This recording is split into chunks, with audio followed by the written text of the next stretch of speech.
जिल्ह्यात प्रदीर्घ विश्रांतीनंतर पावसानं पुन्हा एकदा जोर धरलाय। खोपोली, खालापूर, सुधागड भागात दिनांक 18 ऑगस्ट पासून रोज सायंकाळी जोरदार पाऊस बरसत आहे। नदी नाले तुडुंब भरून वाहत होते। सुधागड तालुक्यातील अंबा नदी देखील दुथडी भरून वाहत होती। अशातच करचुंडे गावातील 2 महिला रविवार दिनांक 18 ऑगस्ट रोजी सायंकाळी 6 वाजण्याच्या सुमारास अंबा नदीच्या पाण्याच्या प्रवाहात मधोमध अडकल्या होत्या। लता शरद पानसरे आणि श्वेता शेखर पानसरे या दोघी जणी परळी येथील आपले दुकान बंद करून नदीच्या पात्रातून करचुंडे येथील आपल्या घरी निघाल्या होत्या। त्यांच्यासोबत मयुरी महेश वजरेकर आणि सार्थक शेखर पानसरे हे देखील होते।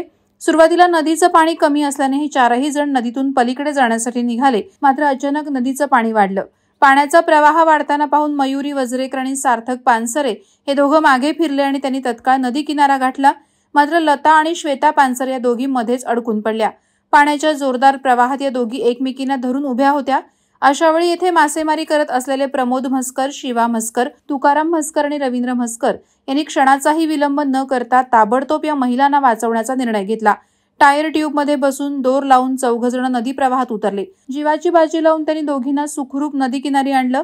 नदीकिनारी असलेल्या लोकांनी दोर खेचून मदत केली। यावेळी हा थरारक प्रसंग पाहण्यासाठी शेकडो ग्रामस्थांची गर्दी जमली होती। मासेमारांनी योग्य वेळी जीवाची पर्वाही न करता धाडस दाखवलं आणि दोघींचा जीव वाचवला। याबाबत या 4 मासेमारांचा परळी ग्रामस्थांच्या वतीनं रात्री भव्य सत्कार करण्यात आला। वादळवारा लाईव्हसाठी न्यूज ब्युरो, सुधागड। नवी मुंबई व रायगड जिल्ह्यातील ताज्या बातम्या आणि घडामोडींसाठी सबस्क्राईब करा वादळवारा लाईव्ह चॅनल आणि दाबा बेल आयकॉन।